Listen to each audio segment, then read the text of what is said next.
Those of you who got an invite, welcome to Nerd Prom. No matter where in the world you are, we're all Nerds International. With the hyphen. Alright, YouTube, it's Mr. Mean coming at you from Beaumont, Texas. It is roughly about 8 o'clock, straight up. Tonight's video du jour is an update. I finally got in my package that I was eagerly awaiting. Oh, what could it be? Oh, it's upside down. Oh, well. There we go. It's some goodies for the Dark Guy. It's been a while since I've done a video on the Dark Guy. We took a hiatus. We played a couple times, and we really enjoyed it. Everybody liked it. But then we got hooked on Conan. And so we are playing a D&D 5th edition game, and then we're still... a regular game that I am not running is Torg Eternity, since we all kickstarted it ages ago now, it seems like, and the product is about to finally get to us, but we've all got the PDFs, and so I printed a copy for me and my buddy who's being the GM, and we've been playing that bi-weekly on average. And then the off week, either me or my other friend Joshua GMs, he's running a D&D game right now. And I'm running on, when he doesn't want to run, then I run either the Dark Eye or Conan. So they all made characters for Conan and for the Dark Eye. So we like them both. They're great games. There's just not enough hours in the day, and I can only game on Saturday. So that's what we do. So anyway, without further ado, let's open this up and see what we got.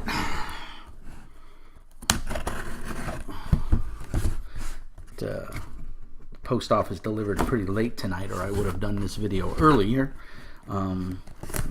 Their tracking is not the greatest because all it says is out for delivery. Like FedEx will tell you it's en route, and they did give me an estimated time of delivery, which they said today before 8 o'clock. So I did get it before 8 o'clock. I went and checked my mail, and it was there. There's a receipt, and the cost is $0. We like that. So let's see what we got here. There should be, and here it is, all nice and bubble wrapped. They really do a good job of shipping their stuff. Pardon the noise. Let me get it all out of here. There we go. Alrighty, so use the knife one more time to open up these combat cards, if I can get into them without cutting myself. I'm not quite sure how necessary these are for the game. We all seem to have a pretty good idea of the mechanics and everything, but I've got the spell cards, so I figured it wouldn't hurt to have these too. There's the combat special abilities, and we'll go through those in a minute. I'll probably sleeve them. This is the dice cup. We're opening it up now. Let's see. So there's the box. There's a little blurb on the back about griffins. Let's see if it focuses there. And then the cup is on the inside. See, it says the Dark Eye dice cup.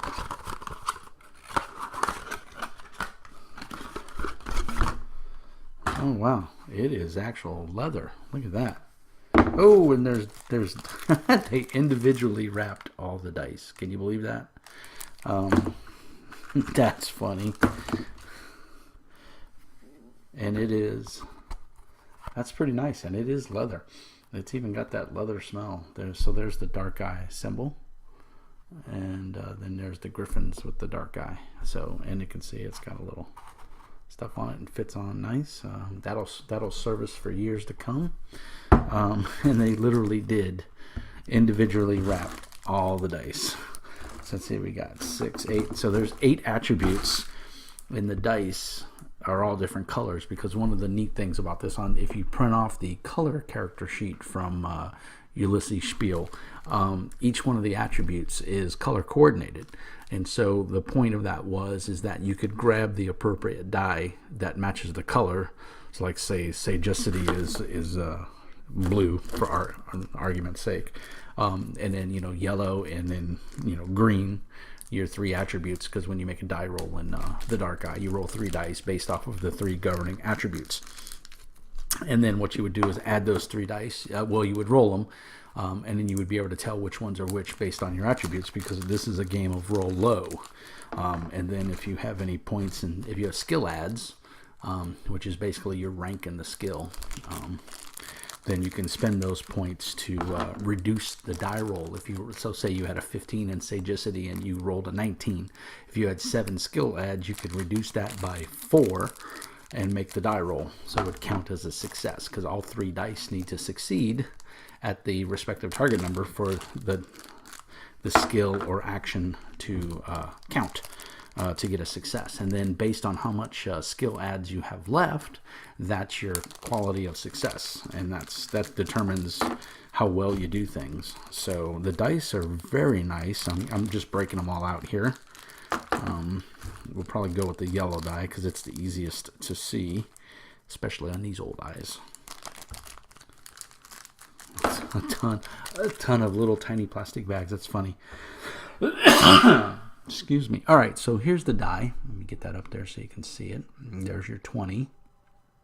And then what's nice is the 1 is the eye, which is always nice because we want to roll low in this. So we've got 8 dice. They all fit in the dice cup. And we can give it a little shake. And then we could roll our dice. So that is awesome. Ooh, and whatever red is, I don't know the colors by heart, but I got a 1. Overall, pretty horrible roll, though. Nothing below a 13 except for a 1 and a 3. So two dice succeeded. Everything else failed. That's horrible. So anyway, that's the dice. They're very nice. The orange. And pardon me, I don't have a colored character sheet in front of me to tell you what each color represents, but take it on value that each color represents one of your core attributes.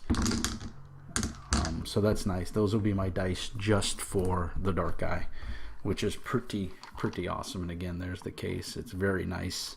It's got a nice leather feel. Looks like it'll hold up for quite a while. It looks like it very much was handmade because it's irregular. And I kind of like that.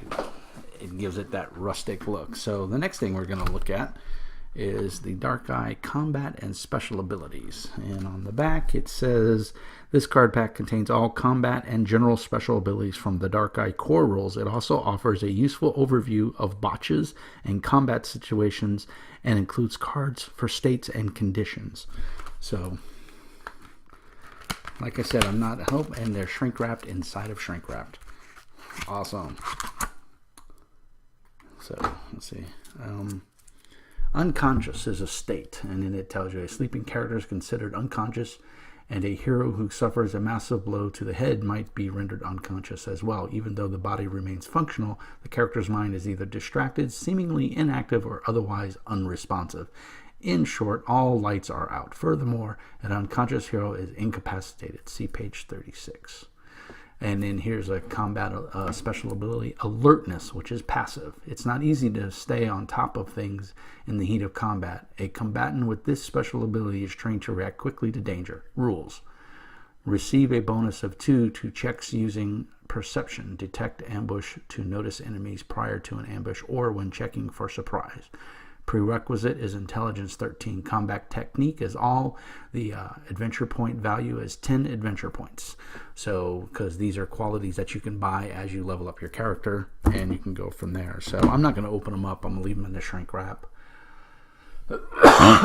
Excuse me and my cough. Here's a critical success, close combat attack. If confirmation roll is successful, the attack has the following effects. You have the target's defense stat against the attack, and the attack inflicts double damage. Roll damage and double the result before subtracting protection. If the confirmation roll fails, the following happens. Have the target's defense stat against the attack. So it's pretty nice. They kind of go back to the old D&D where you had to confirm a crit in like 3.0 and 3.5. In D&D, you had to confirm a crit when you rolled a natural 20. Well, here when you roll a natural 1, you would have to confirm that roll by rolling again, and if you make it, then great. And then basically the only way that the defender can parry, if I remember correctly, is they have to roll a natural 1, and if they don't, then it's a failed parry, and at which point you reduce their armor by half, and then you double the damage. So most damage in the Dark Eye is D6 based. You'll roll a number of D6s based on the weapon type and stuff like that. So damage isn't crazy, but neither is armor. You're not going to have 30 points of armor unless it's a big monster. You're going to have a couple points of armor, so you're going to be subtracting that armor from whatever points of damage. Like I think a sword is like 1d6. So and you have 2 points of armor. You're looking at 4 points of damage. Now the flip side is healing is not as easy as it is in the Dark Eye, as opposed to like D&D or Pathfinder. Healing potions are few and far between, and healing spells are even more rare. And like our party right now, I don't believe we have a priest. We kind of have he's a temple guard, so he does have minor cantrips, but I don't think he has a healing spell. I'm pretty sure he doesn't. So if these guys get hurt, they have to go to a church or something like that. And then the other guy is a follower of Frex, which he really digs Frex. He plays those type of characters that are like the sneaky, thievy kind of guys, or face guys, that aren't exactly on the up and up.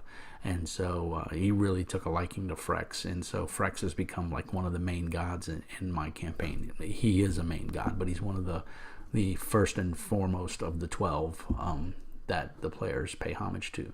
So it's very cool. So that's the goodies from the Dark Eye. Like I said, the combat cards are pretty handy. I don't think I'll necessarily need them, but it'd be nice to have them out there. One of my players is relatively on the young side, and he's not a big reader, so it'd be nice to have these cards available to him. And he's also playing a tank, so these will be relevant to him.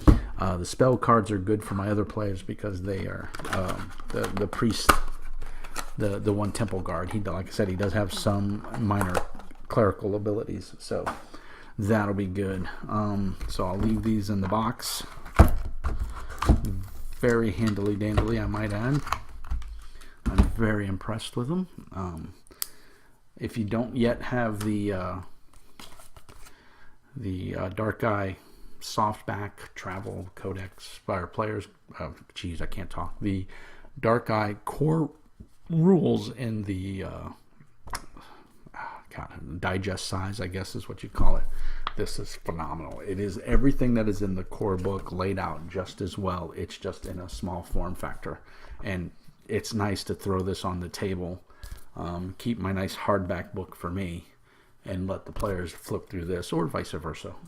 It's really nice to have, and I'm glad my friend Questwise on his YouTube channel had done a review of it, so that's why I haven't really done a review, because there's enough. But so far I haven't seen anybody do a review of the dice yet, and I gotta say I'm pleasantly surprised. It's thick, it's got that leather smell, and it looks like it's hand put together. It's pretty nice. I'm very happy with it. Like I said, it'll hold my dice, and this is all the dice I need. I can put a couple D6 in here for combat, and I'm good to go. So that'll be going my dice. I have these little plastic bins that I use for all my games. They're little plastic Sterite containers, and I put everything I need for a game in there, and then off I go. So I just grab it, and I actually have a label maker, and I think what I'm going to do is start labeling those bins, because I've got a couple of them now, and I'm always digging through them trying to figure out which one's which. So I think what I'll do is I'll label it, and then that way, come Dark Eye, I just grab the Dark Eye box, and off I go. So anyway, that's it for Mr. Mean tonight. It's the day after Thanksgiving. I hope everybody had a wonderful Thanksgiving. Mine was very low-key. It was very nice.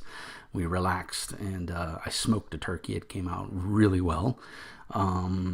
6 hours. I cooked it a little fast, but it still came out really well. Very tasty. Mama did an injection on it, and it was very tasty. So anyway, I'm gonna go eat some right now. So I hope you guys are well. Hope you're nice and fat and happy on your Thanksgiving weekend. Get some good gaming in, and as always, peace and hair grease. And remember, Mr. Mean says, be nice.